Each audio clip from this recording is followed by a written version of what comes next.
আসসালামু আলাইকুম। দেখতে পাচ্ছেন ৩২-এর সেই বঙ্গবন্ধু শেখ পরিবারের বাড়িটি আজকে আগুন দিয়ে ভাঙ করে মনে করেন যে ভেঙ্গে চুরমার করে দিয়েছে। এখানে লাখো লাখো মানুষ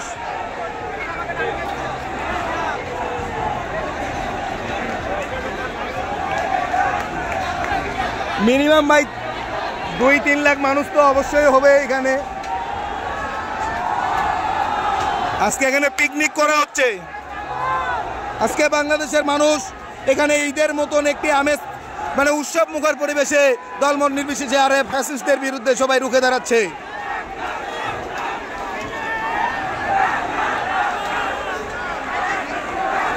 আপনারা এখানে দেখতে পাচ্ছেন যে কত হাজার হাজার ক্যামেরা, কত কত মানুষ।